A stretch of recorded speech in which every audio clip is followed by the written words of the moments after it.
everybody. It's Allie, and welcome to our Y&R Chat for Sunday, November 1st, 2020. Was Halloween canceled this year?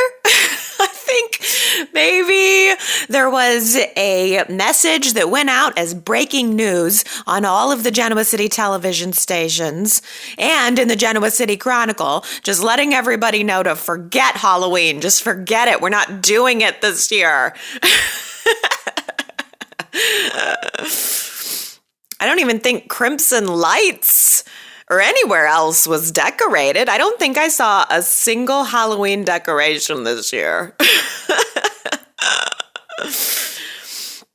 I somehow have faith, though, that Ray decorated Sharon's house. I know Ray put out the skeletons and the pumpkins. He probably went all out. The whole outside of the house was probably decorated.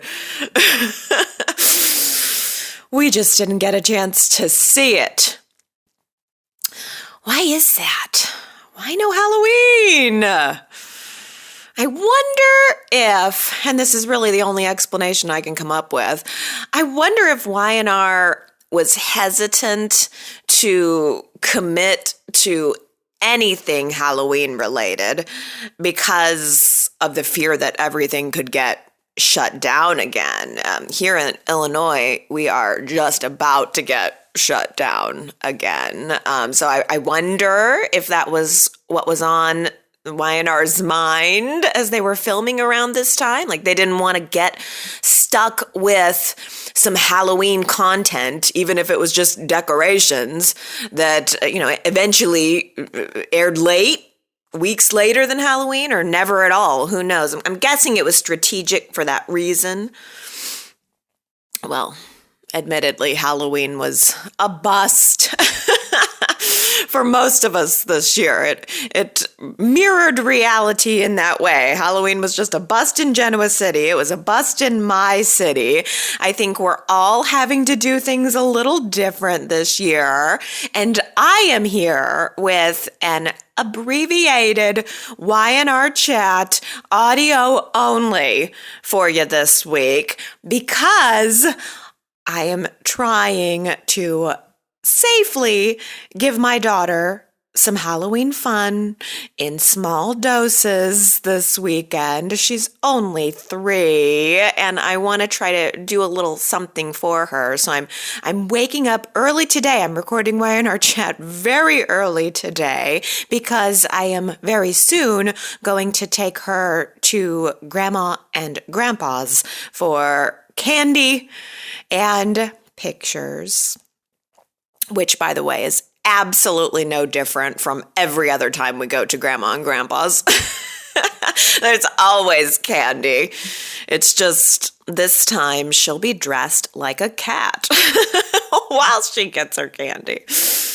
Well, even though there were no cats and no bats in Genoa City this week, on Wednesday we had a sorta spooky episode.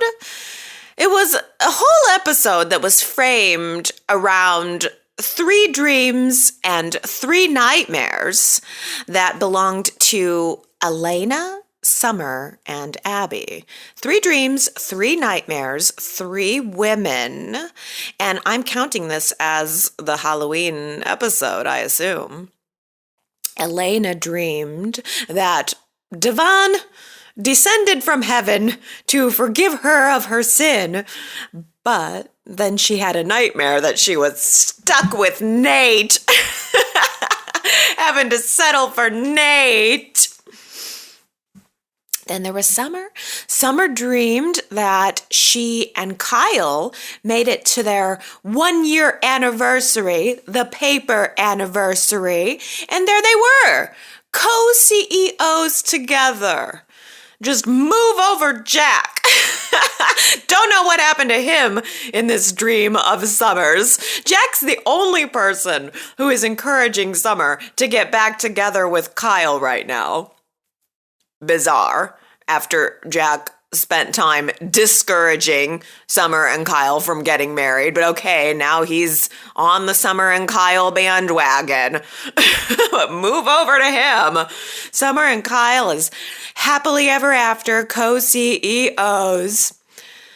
But then Summer had a nightmare that Kyle and Lola ripped their clothes off right there in front of each other in the middle of the society dining room and decided to cook a meal right there on one of the tables. And then Abby has a dream that Chance was a hot cop. That was my favorite one.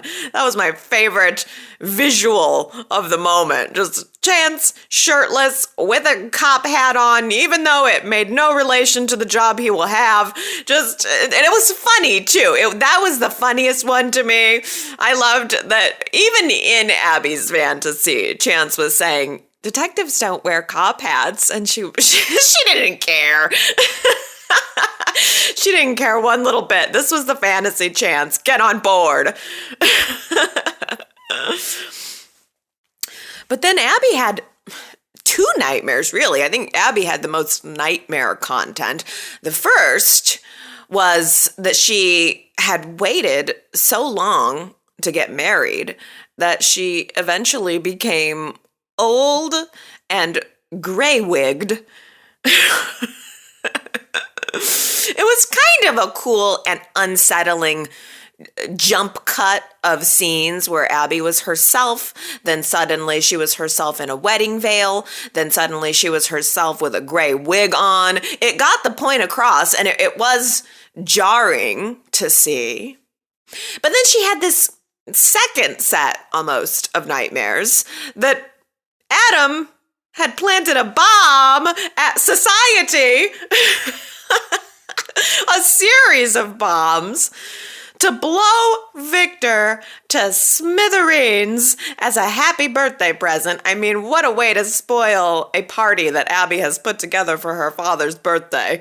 Adam has to make Newman confetti out of them all. I loved that line. Newman confetti. Just pieces of the Newmans all over. Ah, ah, ah, ah. Adam's plan. And then in Abby's nightmare, Adam also pulls out a knife and chases Chance down. Because Adam is just that unpredictable. I don't know about that. I don't think Abby has anything to worry about when it comes to Adam. Don't worry, Abby. Nobody is in danger with Adam unless they're dating him.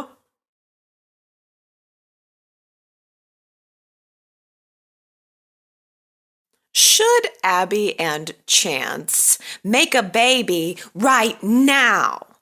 That was the poll question that I asked of you last week, and I'm glad I asked it last week because we had some stuff go down with Abby's insecurities, and I think it was very telling about her frame of mind. 77% of you think that Abby and Chance need to slow it down.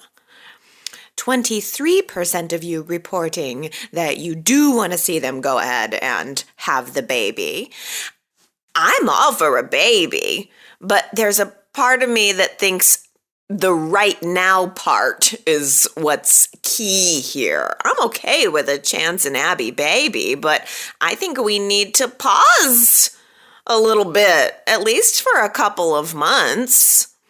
Maybe get to know each other a little better and then decide if you want to take this huge, huge step. I think people who don't have children don't realize quite what a huge step it's going to be.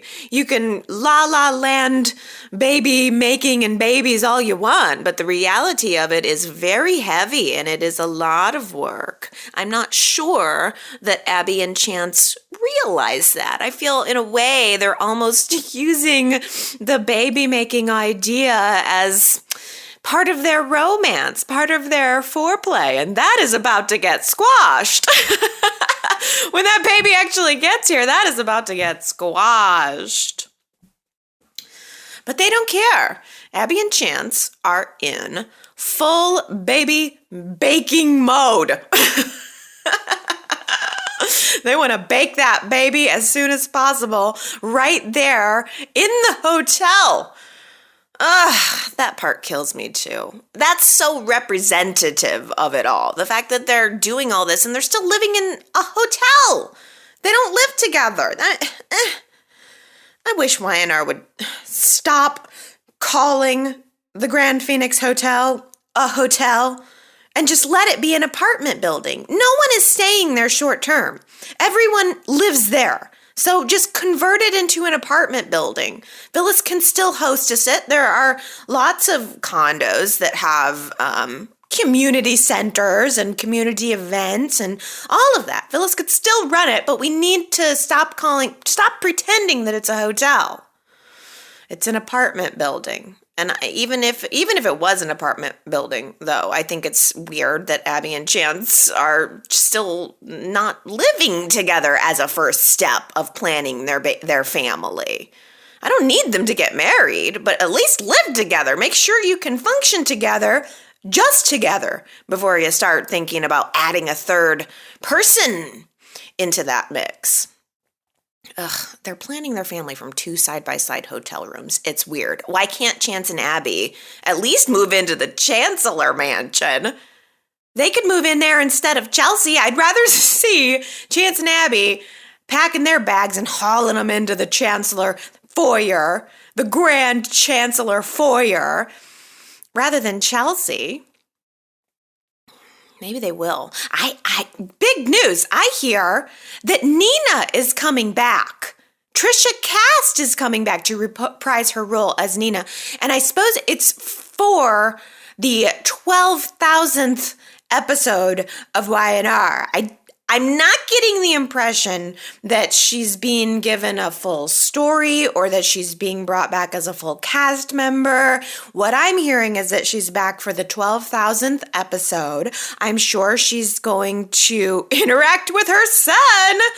She's going to say hi to Chance, meet his new lady, and maybe Nina will suggest that they move into the Chancellor pad. I could see it. Maybe Nina will have some words of warning about Abby and Chance's plan to have babies together so soon.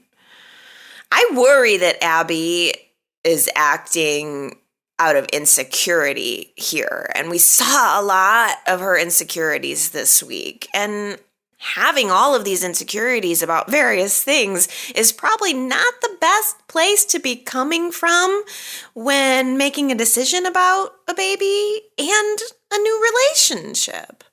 I feel that Abby is feeling that the old biological clock is ticking.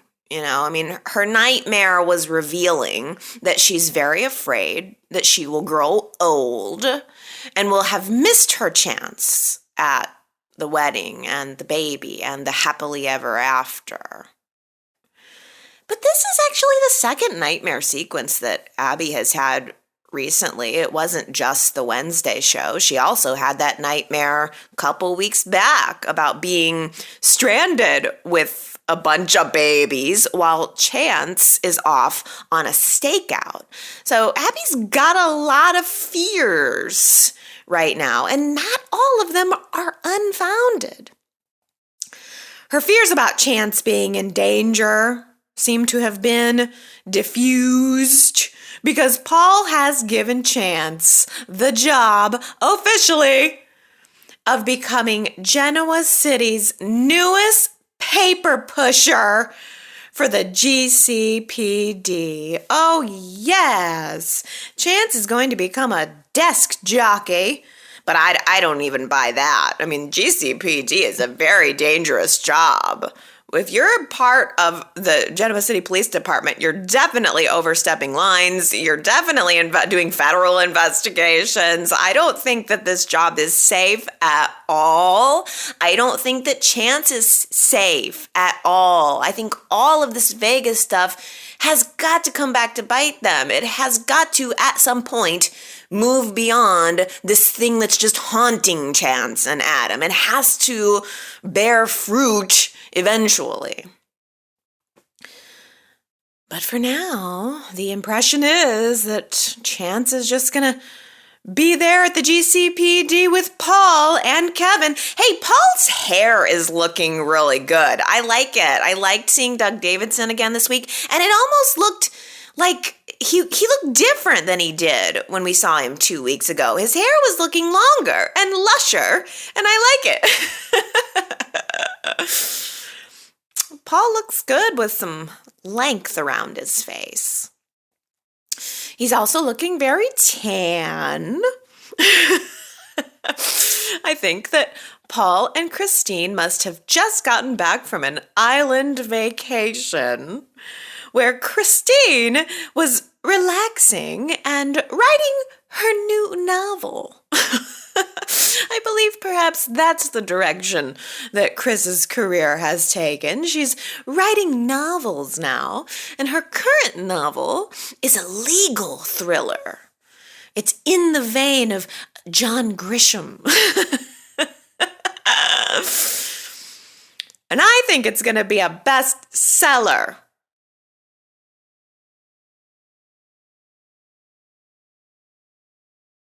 Another little piece of casting news here. Y&R has cast 2 attorneys. One of them I don't know, but one of them is Brittany. Yay! You know I love Brittany Hodges.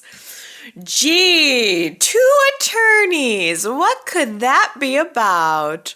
Perhaps Brittany and the other attorney are coming onto the show to have a connection to the reading of Dina's will. Of course. Of course. The reading of the will. How could I not have seen this coming? It's the most soapy of soap moves. So classic. The reading of the will. I am so ashamed of myself that I was too busy grieving my own death vis-a-vis Dina that I didn't even think about the fact that she's a very wealthy woman who might have some wealth to spread around. Namely, to Theo. Yep. Remember, when Catherine died, Y&R gave us a brand new billionaire in Devon. Now, with Dina gone, maybe we're gonna get a brand new billionaire in Theo. Wow! What a glow up, right? Theo as Genoa City's newest rich mover and shaker, shoving it in the Abbott family face. This has gotta be it. I mean, Jack announced that there's going to be a reading of the will after the celebration of life, by the way. We're going to celebrate and then we're going to get down to the drama. But Jack also announced that there was one change made to Dina's will since Graham. Oh, we better not even get into all of that Graham business. That's what they said. They mentioned it and they said, we're not going to get into it, but we're going to mention it. I was glad. I was really glad Y&R gave a nod to Graham. I mean, yeah, he tried to kill Dina for her money, but Graham! He got his.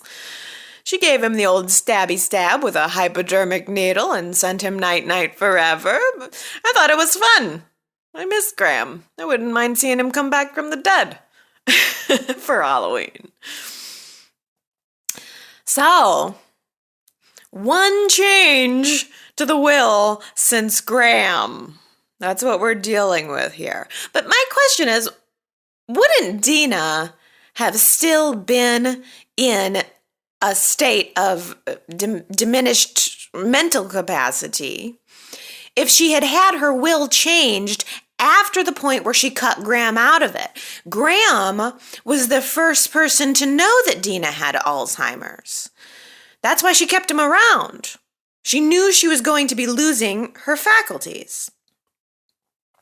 So at the point after Graham, she was already on the downward slide. So it feels like if there's one change to Dina's will, it feels like there would be grounds to contest that. I don't know why Y&R wanted to do that, and I'm sure that's probably where the attorneys are going to come in. But if Y&R just wanted to give Theo some inheritance, they didn't need to make Dina change her will to do it, right? They could have just had the will read, to all of my surviving children and their descendants, I leave $1 billion. They could have done it that way. But I imagine that there will be a challenging of the will.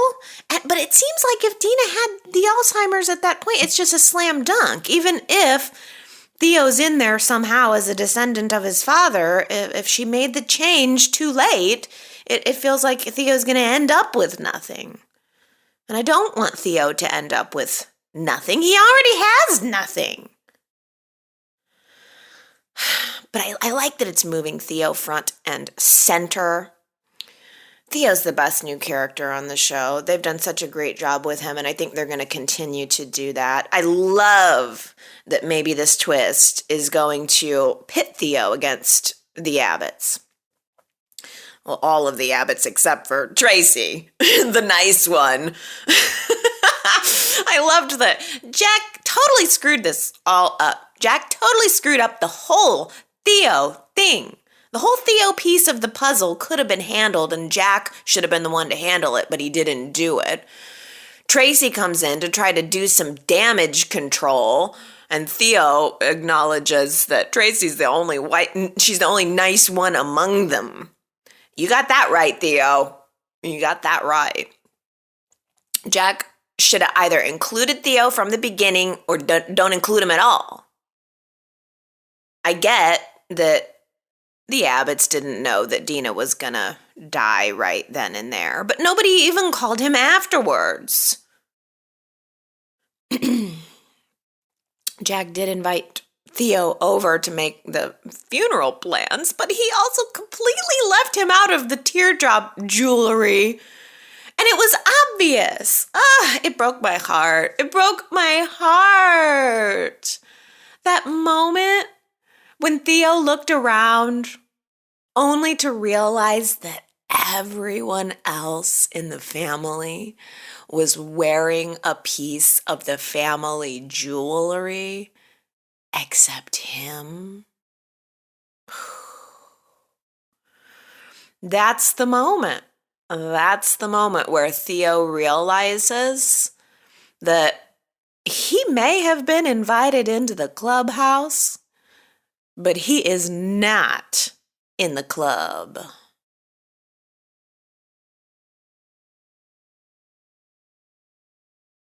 You know who is in a club? Esther! Esther's in a club. It's a theater group. This delights me to no end. Esther is in a theater group. Can't you just see it? Just picture it right now. Esther going to her little theater group, community theater, picking up her script, doing some table readings. Yes! It's fantastic. Fantastic. Could Y&R actually be picking up my idea and giving us a Genoa City playhouse? Yeah, that would be so cool. Man, I mean, they did the movie theater. They've done other little sets like that before. Why not a community theater with a stage and let people hang there and put on a show? You could create all of the rehearsals and all of the lead up to opening night and then have some big bomb of drama on opening night. And maybe Gloria could be involved with it. I mean, it was a really nice little nod to Judith Chapman when Esther asked Gloria if she'd ever heard of a streetcar named Desire. And Gloria just looks at her like, yeah, I've heard of it.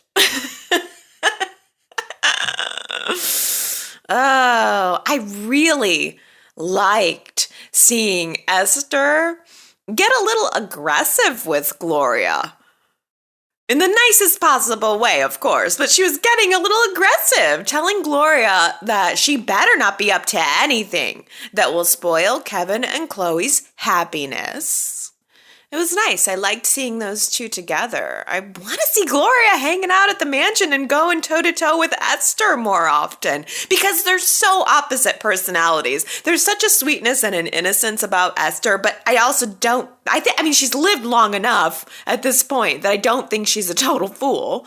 And then you have Gloria, who is not sweet, not innocent, and I think that dynamic back and forth makes a really interesting pairing and foil for one another.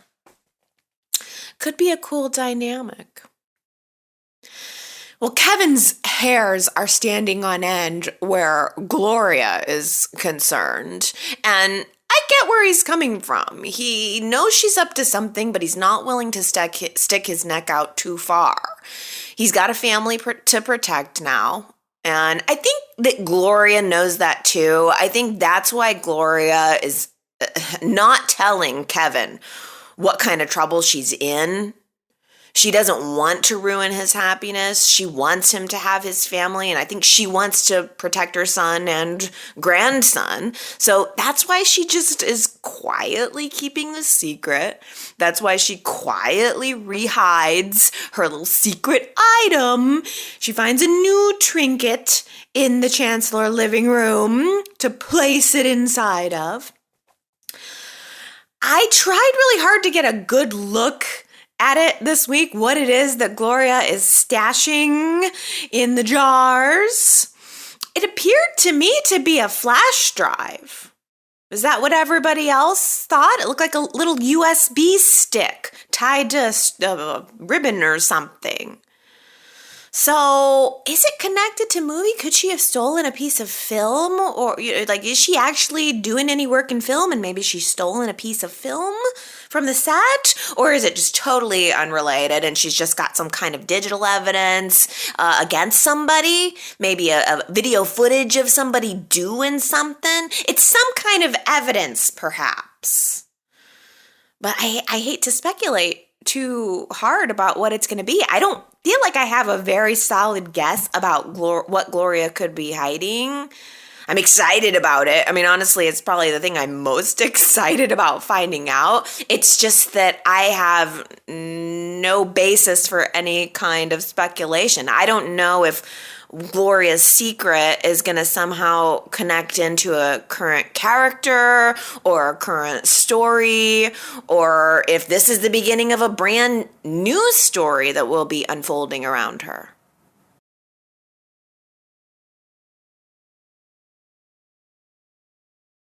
If Kevin and Chloe's suspicions are way up around Gloria, then their suspicions need to be way up around Chelsea too.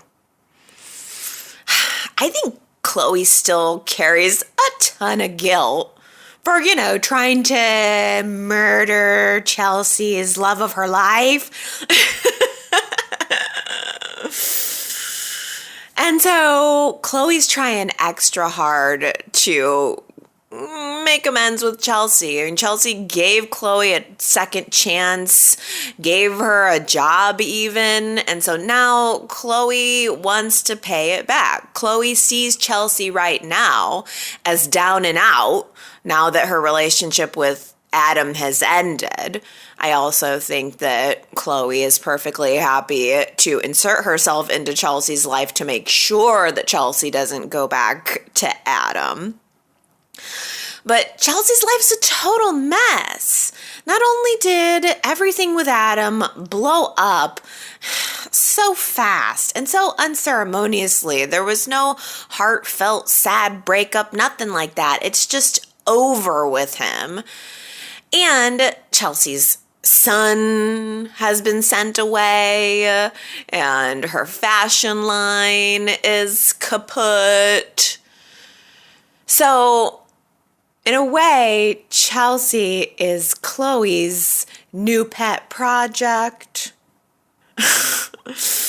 She's trying to help Chelsea rebrand the line. Even asked Chelsea to move in to the Chancellor Mansion. But I don't trust Chelsea at all. Chelsea is nobody's wilting flower. Chelsea knows exactly how to turn on that sweet smile and the charm, and I think she's doing it with Chloe. Chelsea is unstable. Mark my word, Chelsea is unstable, especially right now. Oh, Chelsea does have a head injury. She took a tumble in that elevator and it wasn't for nothing, so it turns out. She went to the doctor then, and then this week, she passed out at Crimson Lights, just touched her head and then fell right to the floor. She off-screen went to the doctor again, and again everything came back as normal, but listen to me. That girl has broke a brain vessel or something. Because she totally broke into Victoria's house, and she is now letting Adam take the heat for it. And I don't think it's going to stop there. Chelsea is a woman scorned.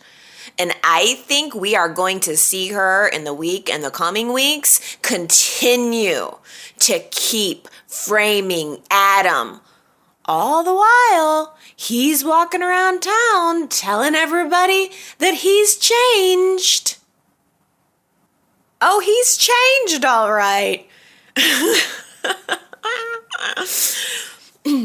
Ladies and gentlemen, may I introduce to you the brand new and improved Mr.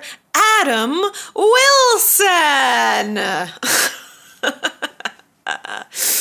What a shocker. Adam has decided to legally drum up a court order, to go to the trouble of drumming up a court order to drop the Newman name and to change his name back to his birth name, Adam Wilson. I don't know. Adam is such a drama queen. Adam is such a diva. I think he should just drop his last name altogether and become just Adam. Like Madonna or Cher. He's just Adam.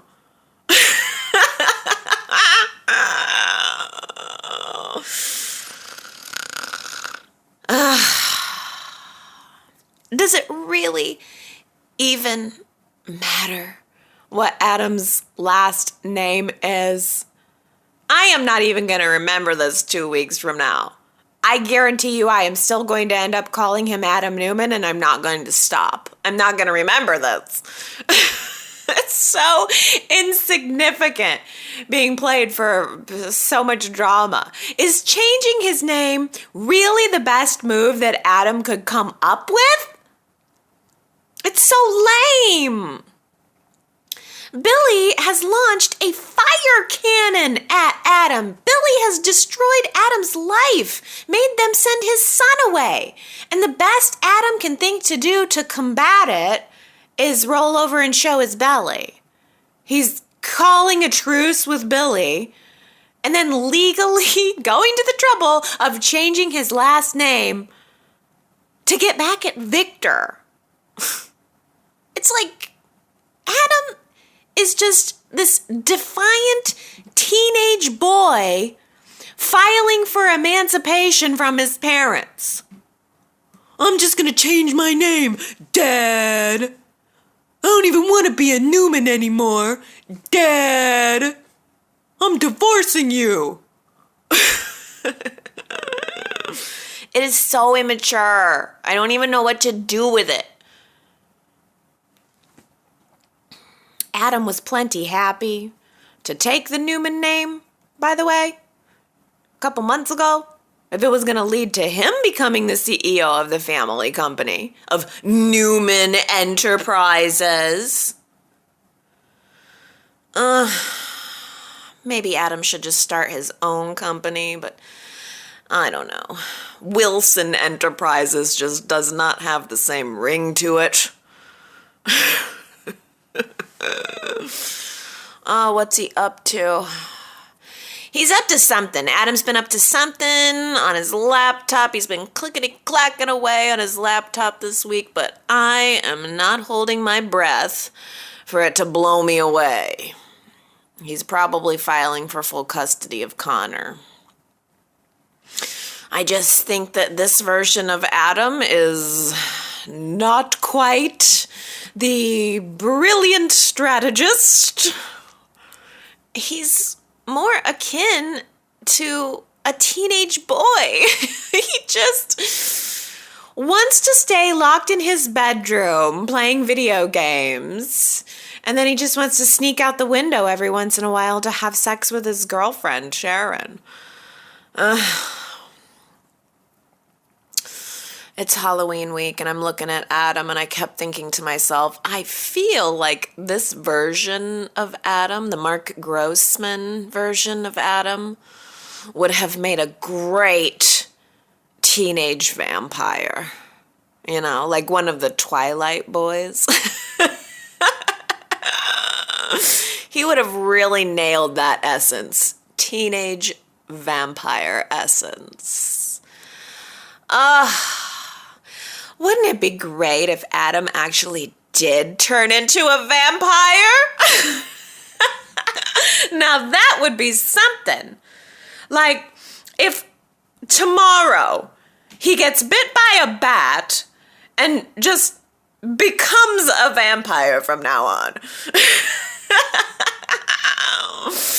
Everything else in Genoa City stays the same, except Adam's a teenage vampire now.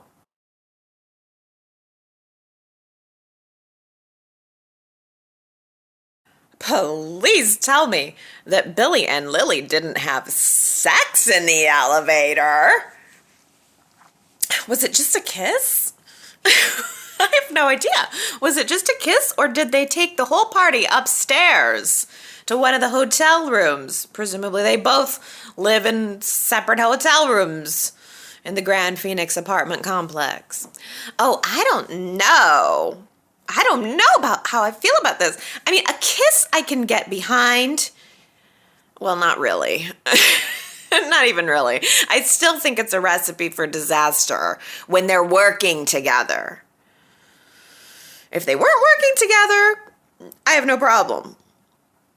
A kiss I can get behind, I think, if they're working together. Because a kiss is just a kiss. But if they had sex, then things are going to be awkward in the break room on Monday. Whew. We're farther along than I thought. I did not see that coming.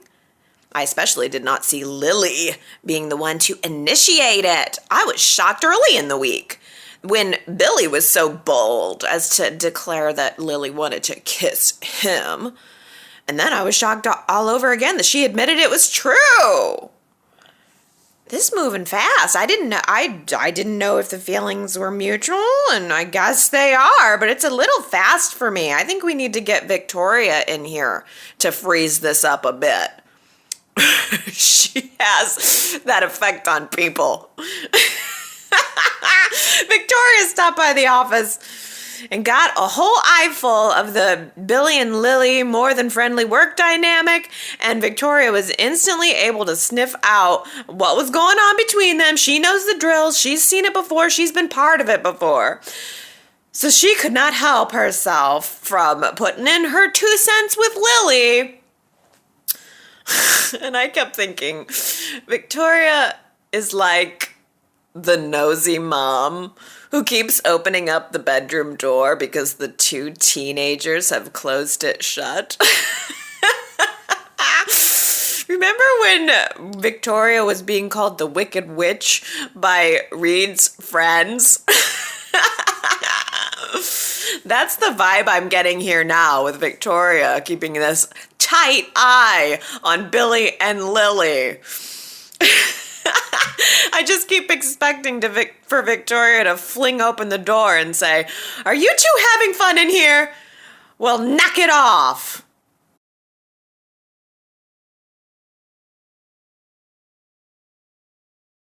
Phyllis tries to get Billy to spy on Victoria for her. Phyllis tells Billy that this will make them even for what went on between him and her daughter. No, Phyllis. You already played that card. I'm pretty sure that Phyllis got Billy to give her money to buy into the Grand Phoenix Hotel, and she said that would make them even, right? She doesn't get to keep playing this card over and over into infinity. That's blackmail. And I'm glad that Billy didn't go for it. He did try to talk to Victoria just into giving Phyllis her piddly little hotel apartment back. But Victoria was not about to take vendetta advice from the guy who, like a dog, refuses to let go of Adam's ankle. I mean, Nick has offered to just buy Victoria's shares of the hotel and give them back to Phyllis. I appreciate the effort. I'm glad Phyllis hasn't taken Nick up on the offer, but I'm not even sure what makes Nick think that Victoria would be willing to sell the shares to him. I'm sure we're going to see more on that. We've got to see Nick and Victoria going head to head over this soon. But in the meantime, I am still over here thoroughly enjoying the Nick and Phyllis dynamic. There was that adorable scene at Society where Nick was commenting that he thinks Phyllis thrives on chaos. And so she threatens to dramatically drop her glass of water on the floor just to watch it shatter, just to cause some chaos. And he looks at her adorably and says, "Don't be weird." That is so my sense of humor. And a lot of what they do really hits on my sense of humor. And it summarizes their dynamic perfectly. That scene right there summarizes the dynamic between Nick and Phyllis right now so perfectly. With Phyllis, everything is dramatic. Everything is shattered glass. And with Nick, everything is so simple. Simple. I can't believe I'm saying this, but the truth is, I think that Fick is slowly edging out Schick in my mind. I feel that right now, if I had to choose between having Phyllis and Nick together or having Sharon and Nick together, I mean, you know me, I'm a Sharon and Nick booster. But I think I'm choosing Phyllis and Nick right now. It just works.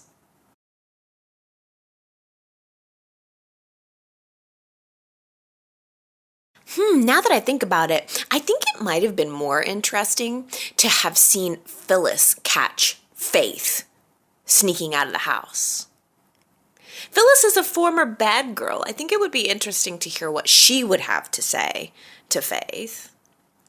But so far, Faith is flying back under the radar, and this new girl, Jordan, is training Faith on how to become quite the little sneak. Ooh, Jordan's already saying all the right things to Nick and Sharon to get on their good side, to give the impression that she's a good influence on little Faith. But then Jordan is pulling Faith along into whatever naughty behavior she will so please.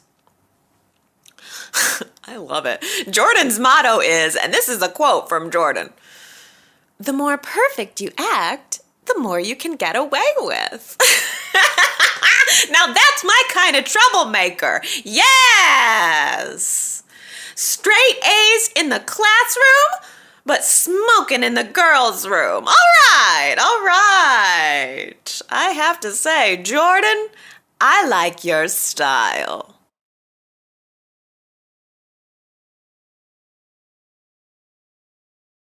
Should Summer and Kyle stay together or split up? YRChat.com. That's the poll question this week. I thought that Summer and Kyle were deciding to stay together last week in the beautiful autumn park next to the Chancellor Carousel. But by this Monday, they were broken up again, and I can't keep it straight. I don't know. Are they even together right now? We saw the tide coming on this a month ago. Summer developed some kind of out-of-the-blue paranoia about Lola. And look, I can understand Summer's insecurity. I get it. It's just totally puzzling to me why it wasn't an issue before. Why now? Right when Summer was at the finish line. She had Kyle. She had the cherry stem ring. She even had the dream house that will never be finished. Why now? Why is there a problem now? I don't even feel like I understand what the problem is. I guess it's who the problem is, but even that doesn't make any sense.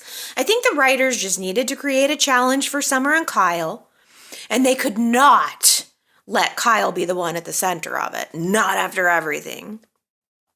So Summer, instead, out of the blue, became very insecure and very immature overnight. I mean, how old is Summer? She has to be in her late 20s. Isn't she a little old to be breaking up with Kyle simply because he dared breathe his ex-wife's name?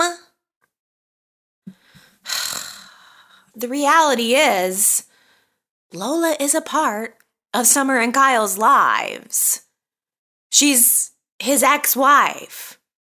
It's not reasonable to think that he would never have anything to say about her and never have any interaction with her, especially when they're constantly dining at her restaurant. So why self-destruct?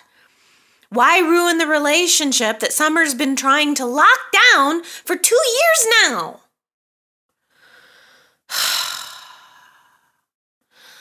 On second thought, she is Phyllis's daughter. And you have to admit, this is something that Phyllis would have done.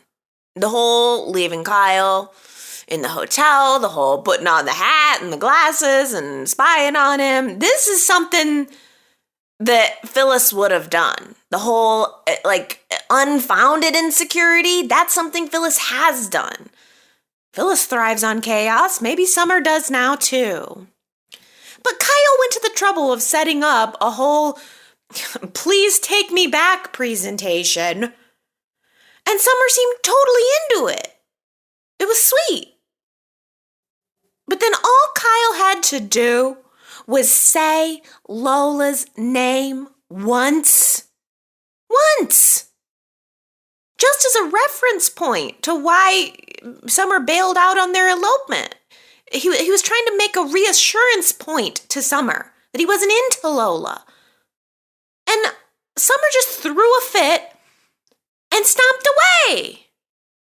I don't know why Lola is an issue now. I mean, yeah, Lola's interjection when she saw them arguing in the hotel lobby, that did not help Kyle's case. In fact, it made it all worse. But she's such a non-issue. Otherwise. I don't know. It seemed maybe Lola's not even going to end up being the biggest challenge now for Summer and Kyle. Maybe the writers have realized that that's not really the route. Because Sally Spectra will be making her debut next week. And it looks like her first stop is to Jabot, bumping into Summer. Oh, Summer's not going to like this. Summer is not going to like this at all. Summer is going to immediately see Sally as competition. And Sally might very well be competition. I have a feeling that Kyle hired Sally to take Summer's job when he thought that Summer quit her job at Jabot.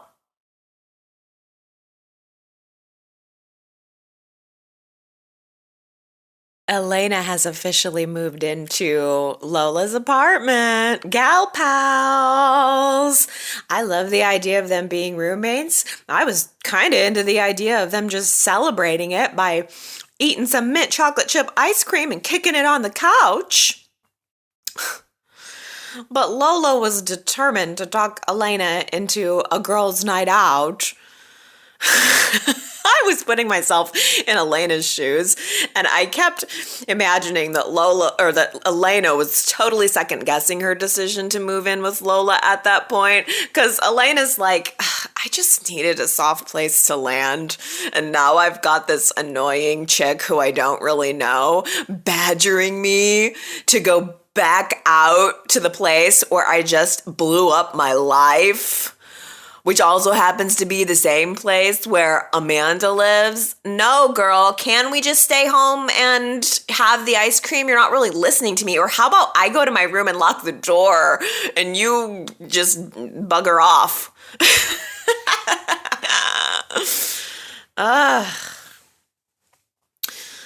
Wow. Speaking of Amanda and Elena, man, I thought they had a really awesomely unexpected conversation this week. They bumped into each other at the coffee house, and the look on Amanda's face when she saw Elena said to me that she was about ready to launch some judgment in Elena's direction. But then Amanda totally surprised me, and she was really humane toward Elena. Amanda told Elena that she respected the way Elena was fiercely protective of Devon when Amanda first came into town. And Amanda also said that she feels a sense of guilt if her connection to Hillary contributed anything to the destruction of that relationship. And I believe that Amanda meant it. Elena also had a very deep and non-soap opera-like reaction to what Amanda was saying. Elena once again took responsibility. I know everybody wants to hate on Elena, but once again, Elena is owning up. She could have been flippant. She could have blamed Amanda for everything that happened, but she accepted and she admitted that she's responsible for her own actions. I kept thinking, wow, I am so glad that Amanda and Elena are reacting like mature women, because it's a road less traveled on soap operas. It would have been so easy for this interaction to have turned into a cat fight, but here those two are acting like human beings toward each other. Wow. It did take a little bit of an icky turn that I didn't care for. Elena declared that she wants Devon back. And that's when Amanda got a little judgy. She said, if you want him back, then maybe I do pity you because I think you have no idea what you really want. But it's an interesting and fair point, right? It's as if everyone can see that Elena does want Nate, except for Elena. That maybe Devon is the guy who looks good on paper, but there's just something about Nate that makes a match. I mean, love and chemistry are unexplainable like that. And just because Devon is nice and awesome and yeah, a billionaire, doesn't mean that he's the right match for Elena. I'm getting the impression that even Devon is starting to come to that conclusion because even Devon was trying to convince Elena that Nate might be her real match.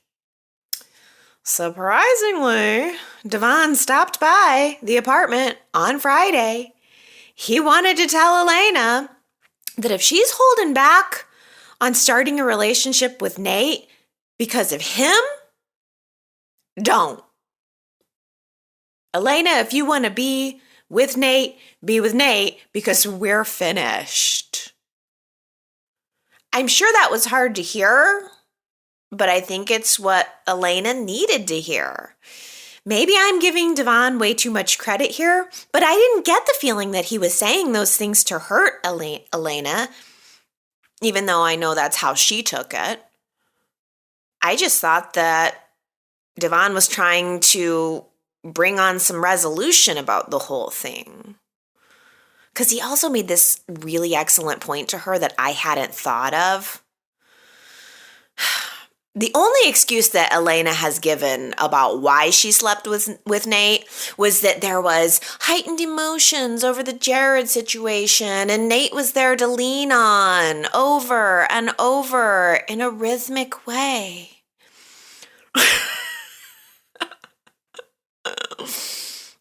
But what Devon said was, hey, it couldn't have been about you needing someone to lean on, because you could have leaned on me. You could have walked right out that clinic door, run home, and cried on my shoulder, or had adrenaline sex with me.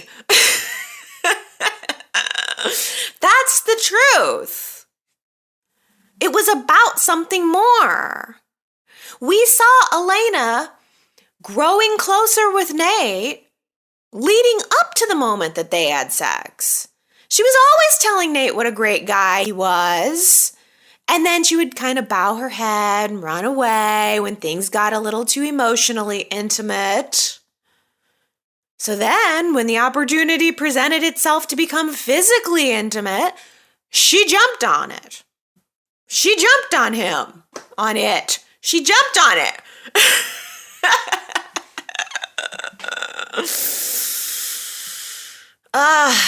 Yeah. I think that Elena's non-Halloween nightmare sequence was the most telling of them all about the state of her psyche.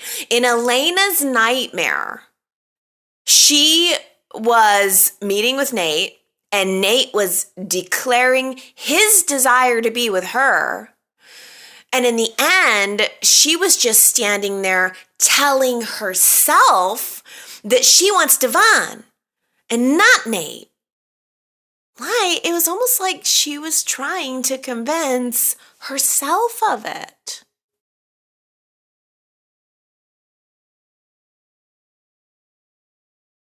I wear lots of hats. I am so sneaky. That was our quote from last week. I wear lots of hats. And I thought to myself, ooh, everybody's going to think that Summer said that line because Summer was pretty obviously wearing a big old hat last week. But no, the answer was Gloria. Ha ha, fooled you. Well, not all of you. Heather, Robbie, Mark, Henry, Jamie, Victoria, Tony, Ambrain, and Kristen got it right. Gloria was answering Kevin's questions about her big Hollywood job. He was trying to say, well, what is it exactly that you do? And she said, I wear lots of hats. Quite a few of you got that right, to be fair. I wasn't as sneaky as I thought I was being. Here's a new quote for you. Seems like something fun for Halloween treat week. Who said it? Would you like a donut? Would you like a donut? Can you guess who said it? Would you like to guess who said, would you like a donut? If so, go to yrchat.com to leave your guess. And if you get it right, I will give you your donut, just like I've given the hats off for next week's Y&R Chat.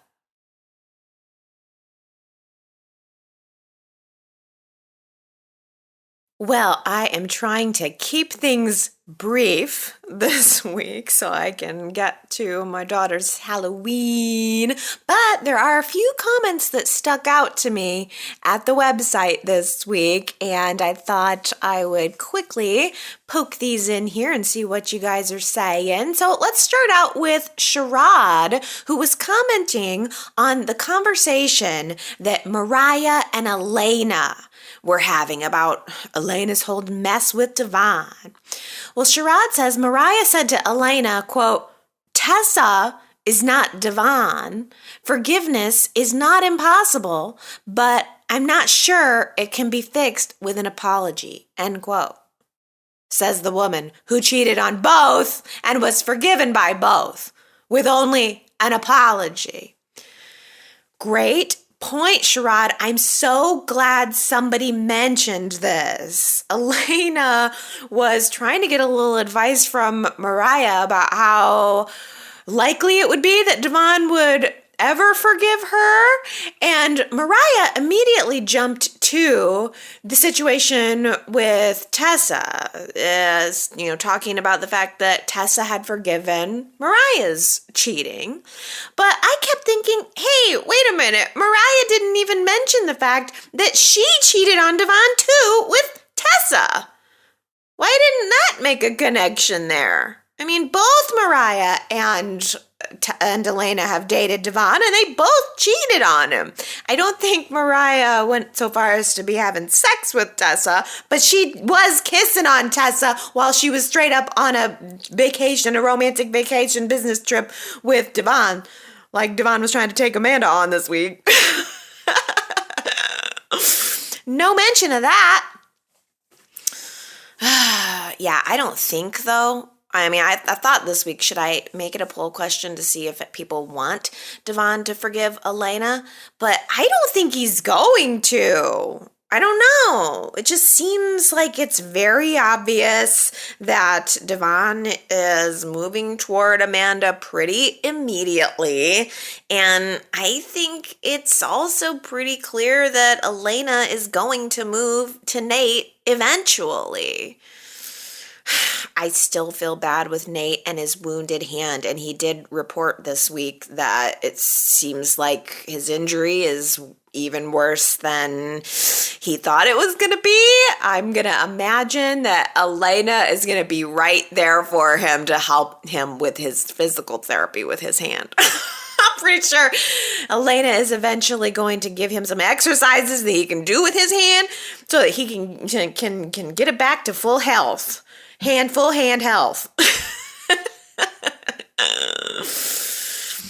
And Devon's going to be right there to help Amanda with her journey toward finding out what the deal is with her birth story and Hillary. And Devon's invested in that story too because he was married to Hillary. I'm sure Devon naturally wants to know more about Hillary's past with Amanda. Victoria says it looks like Amanda and Hillary were kidnapped at birth and then separated. I wonder who Amanda's parents are. Maybe Y&R will introduce a new family? Amanda could have siblings. and an extended family. It would be nice if this were a diverse family. I think that's where it's headed, Victoria. I hadn't thought about a kidnapped at birth situation, but I had thought about the fact that this is really being done to create a family for Amanda and to bring some new characters on to the show. Y&R has tried in the past to build around Devon. We had Jet and what's his sister's name? Anna. And that had all kinds of potential for working out, and for some reason Y&R just dropped it. I feel like Amanda's journey toward discovering her family is absolutely the stepping stone to Y&R trying another take at building up some more family around, Devon and Amanda. We'll see. Every week we get little pieces of this puzzle put in, but I'm not seeing a full picture yet. I think it's, at this point, not as much about what, but about who. Switching gears, Diana says, I don't really understand why Kyle dislikes Theo so much. They used to be friends back in New York. Originally, I remember Theo being the one that had it in for Kyle because he felt like Kyle was a phony. Theo hasn't really done anything to Kyle so much. The tables seem to have turned. Yeah, Theo hasn't really done anything to Kyle to make him hate him so much. The tables have turned. I wonder about that too. The last we picked up on the Kyle and Theo rivalry was where Jack had Kyle and Theo going at it over the business pitch at Jabot. Theo lifted Jack's old pitch. Kyle fired Theo, but then Kyle was also trying to make inroads with Theo. I seem to remember a scene where they sort of shook hands, or at least stood in each other's orbit and said, okay, well, we are not working together, but let's try to be family. And now suddenly Kyle seems suspicious of Theo, and it seems to have started the second any talk of the will came up. I mean, look, I can't argue that Kyle doesn't have reasons to dislike Theo. I mean, Theo did a lot of naughty stuff when he first came to town. Theo was actively trying to break up Kyle and Lola's marriage, but it seems that we've evolved so far past that, and I thought that Kyle had tried to bury the hatchet with Theo, and it seemed like, maybe the rivalry was done, but now it seems to be ramping back up and probably in a really big way. If Theo does inherit some money, or even if Theo is thinking that he might inherit some money and decides to challenge the will legally, or if they get embroiled in a legal battle, I think it's just going to get more and more ugly. I'm sure Kyle is going to be on one side pushing against Theo, and Theo is going to be on the other side pushing against Kyle, and Jack is going to be right there in the middle. He is going to need some love. Jack is going to need some love if he's dealing with all of this family drama now. Ellen says, to Gloria, get out. You aren't welcome. But to Chelsea, come live with us forever. You're our favorite person. It's a mansion. Pick out your own wing. Yes, it seems that Gloria is, in quotes, gone, but she's not really gone. She's threatening to go, but I don't think she's really gone. I feel like it's Kevin kind of wanting to let Gloria go because he's afraid that whatever she's gotten herself into is going to drag him and his family into it. So I can see where Kevin is coming from. I just think that they've kicked Gloria to the curb, but they've let a fox into the hen house with Chelsea. I absolutely think Chelsea is going to end up bringing the danger. I absolutely think Chelsea is unhinged. I think she is going to be creating a lot of madness around her, and I think it's going to be pointed in Adam's direction. Well, speaking on Gloria, Gary says, living in LA, I saw Judith Chapman starring in a one-woman show, Vivian, which is a play about Vivian Leigh. A big part of the action shows her performing in Streetcar. So when Gloria in Genoa City says, "I'm not Blanche Dubois," it's a bit of an inside joke. She is. Gary, thank you for filling that in. I didn't understand that the reference was that specific. I know that Judith Chapman is a big theater star. She's been doing theater while she has not been on Y&R, and certainly she's had a long career in the theater. I didn't know that that's a wonderful nod to one of her more notable performances. A one-woman show. Oh man. That would have been really great to see. So you saw that close up. How wonderful. How lucky for you. Neat. That's really neat. I'm happy to hear that. And boy, once again, I know you noticed this, Gary, that it was Y&R mentioning a little playhouse, a little theater in the community theater in Genoa City. Yeah, they could be making my dreams come true.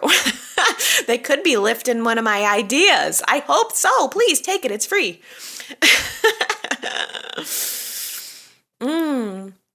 Coming back to Chloe and Kevin.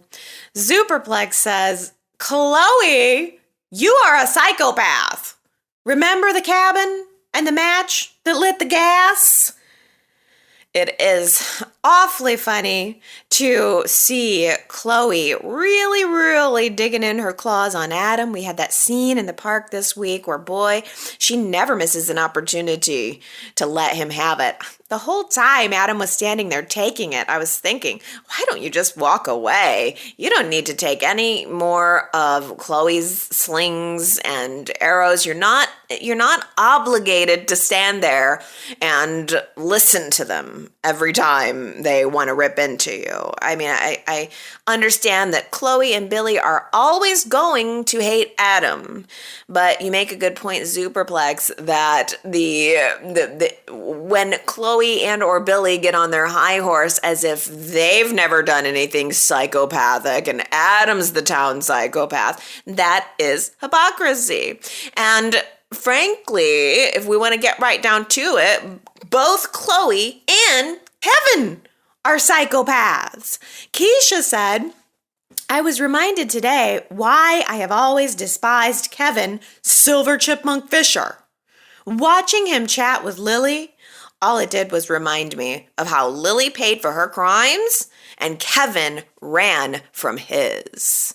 And then he went after Adam. I get it. He hates him. The feeling is mutual. But they all know that Adam killed the man because he was attacking his mother. Kevin, of all people, should understand that. Terrible Tom, hello? Was anyone else annoyed at his holier-than-thou attitude today?"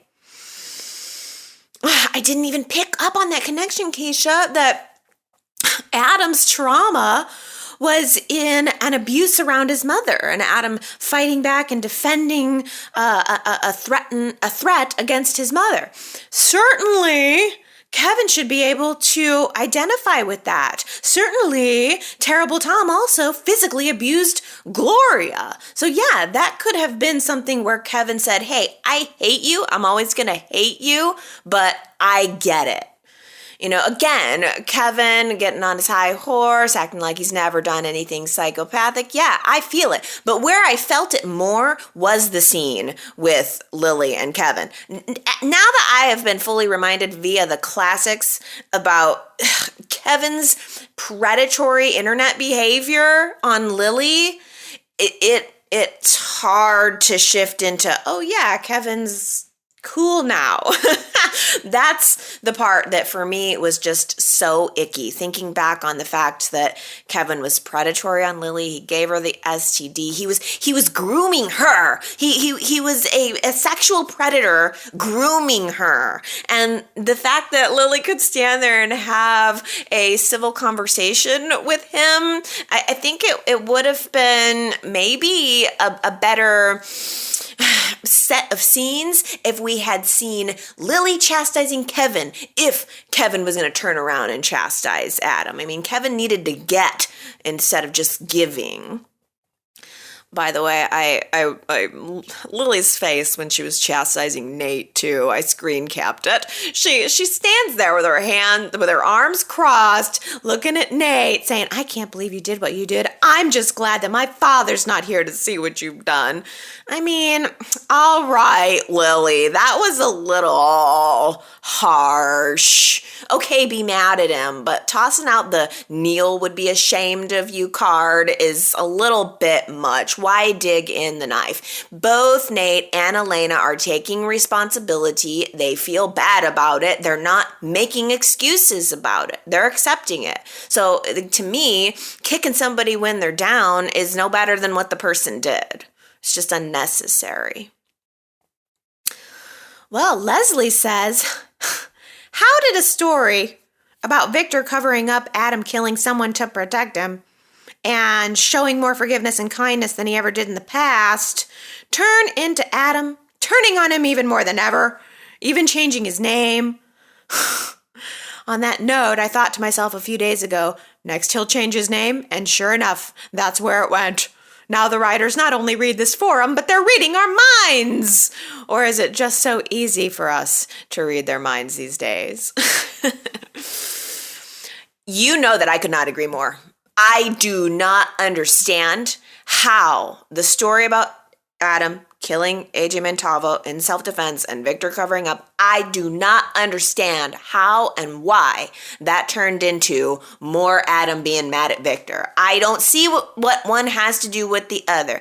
Any of Adam's retaliation here for the current story, for that new story that they plopped in front of us, Adam's retaliation should be pointed at Billy and Victoria. That situation had nothing to do with Victor. If Adam wants to be mad at Victor for all the other millions of things that Victor's done terribly to him, then yeah, let's focus on that. But Y&R created a new story about AJ Montalvo so that they could do this whole big blow up on Adam. And Victor has been nothing but trying to reach out to Adam. Victor hasn't done anything lately. The person who's done something lately is Billy and Victoria. Adam should be going after them with everything that he's got. Maybe he is behind the scenes. Maybe what he's clickety-clacking over there on his laptop and his phone has something to do with Billy and Victoria, but I don't think so. I think that, the only thing we've seen with Adam is him looking at pictures of Chelsea and Connor and then doing his computer work. So I think whatever it is that Adam is doing has more to do with Chelsea and Connor. He just doesn't seem to care about Billy and Victoria and revenge and all that. And I think that it's because Y&R wants to show Adam rolling over. They want to show Adam showing his belly because what they're doing is showing Chelsea framing him. So I think Chelsea is going to be behind the scenes doing all kinds of things that will appear to have been done by Adam. That's my theory on this. I think that when Adam went to Billy and said, let's call a truce, I think he meant it. I think when he is going around town saying that he's changed his name, he changed man, he just wants to live in peace, I think he means it. And the reason he means it is because we need to be secretly wondering, what's Adam up to? Is he planning a revenge? No, Chelsea's doing it and framing him. That's my theory. Oh, gosh. Good job of making things short, Allie. I gotta blow through these. Here we go. Abby and Chance. Let's talk about that. Victoria says, I loved Abby and Chance, and I want them to go ahead and have children. Victoria voted yes in last week's poll, saying, we need some new Chancellor Newman kids running around. Abby's already getting a little bit paranoid about her future. If Chance doesn't act on it soon, Abby will be out of there. She may stick around if she has a reason to. Not that I advocate having children to stay together, but this is a soap. I get your point, Victoria. Abby has a lot of insecurities right now about Chance, and if he doesn't lock it down, she might be out of there. But Tony says, why the rush? I don't feel that these two characters have a deep love yet. They sort of got each other, then we had the pandemic pause, now they're back, kind of sort of still together. But this couple hasn't shared, experienced, or been through anything together. They're just cute through random scenes. Let's have angst, an adventure, then maybe a wedding, then a baby. or 7.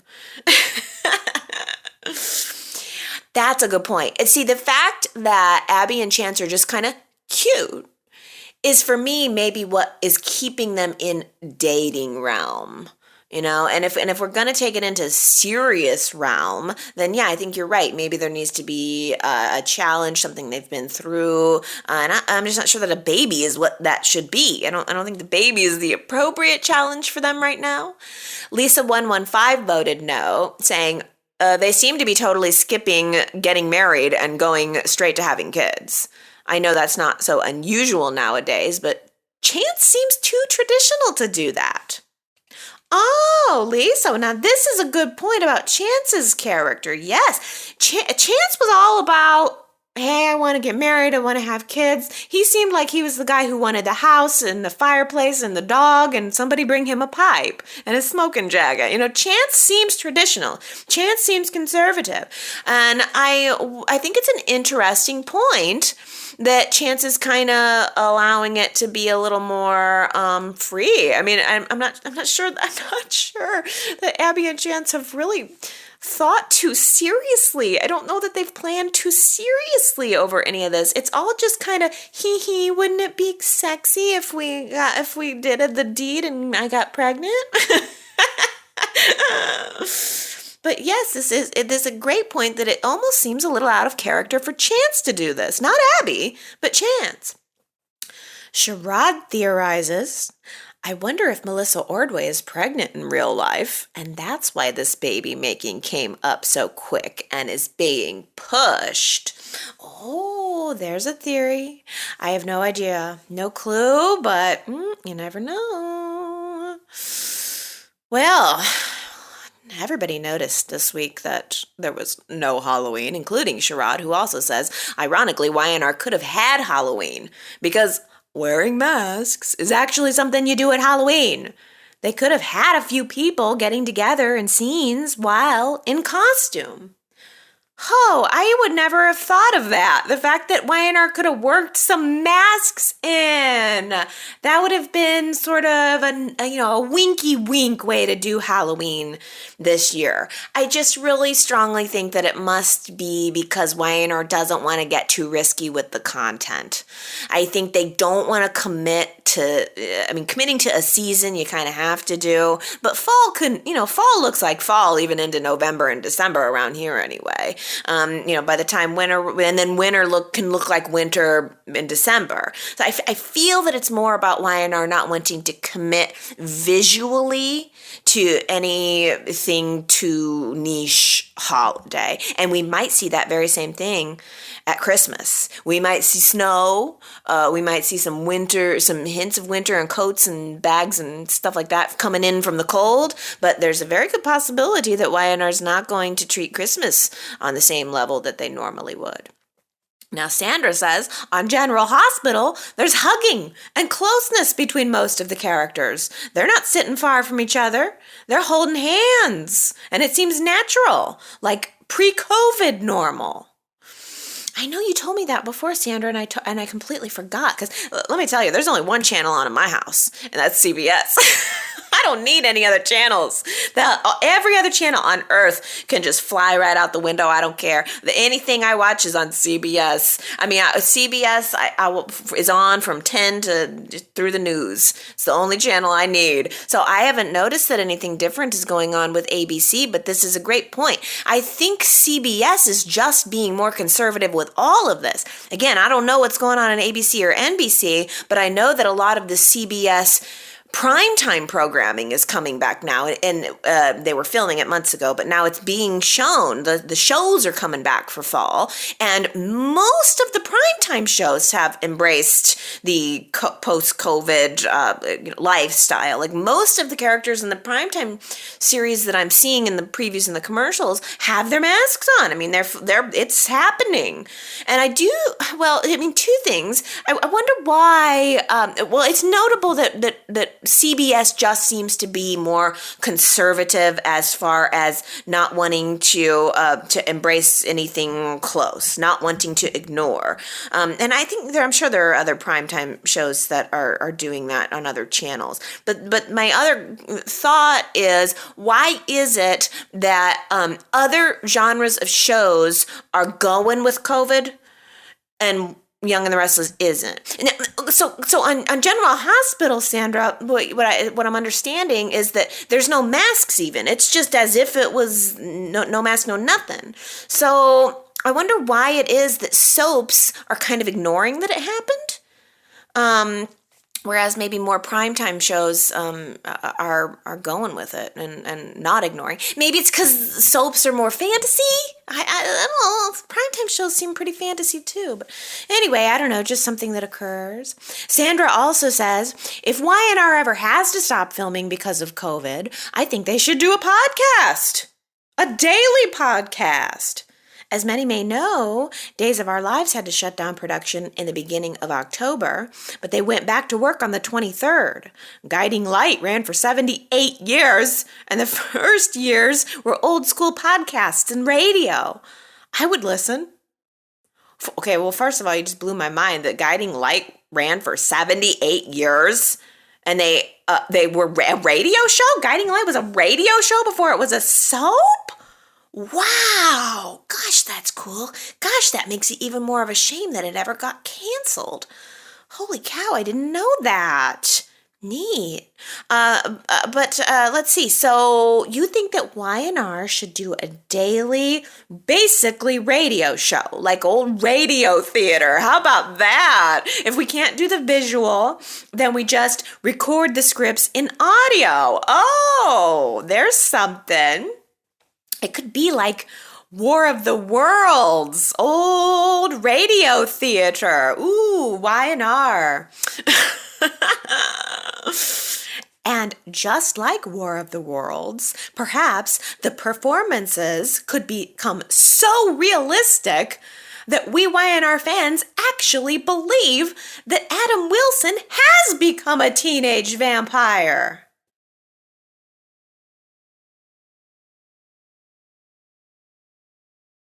Okay, everybody, I gotta go turn my vampire into a cat. I hope everybody had a good Halloween. I'm sorry this is a little bit of an off week, but gotta prioritize the kid at this stage. I mean, she's only 3. I gotta give her some Halloween, and things are so up in the air and weird this year, and I'm trying to do what's right by her while doing what's right by everyone else. So it's just taking me a little bit of time and a little bit extra time, a little bit extra effort. Things are definitely off. I do wonder what are we going to get for Thanksgiving and Christmas? If there was no Halloween in Genoa City, will there be Thanksgiving? Will there be Christmas? I got a feeling that Theo will not be invited to the Abbott family Thanksgiving and Christmas this year, but we shall see. Okay, everybody. Don't forget to go to yrchat.com to leave your comments. I surely do love hearing from you, and I will be back next week to tell y'all how it went and see where we are at this time. I mean, my goodness, who knows? I thought this past week was going to be a big Adam week, but I'm feeling like maybe next week will be the big Adam week. I want to know what he's up to. He's like the Poochie of Genoa City. If he's not on screen, then all the other characters have to be saying, "Where's Poochie? Where's Adam?" He does nothing, and yet all of the other characters are constantly consumed with the question of, what's Adam doing? Where's Adam? Nothing, nowhere. He's doing nothing. He's up in his bedroom playing video games and thinking about Sharon. Oh, I love you guys. I'll see you next week. Stay safe from vampires. Bye.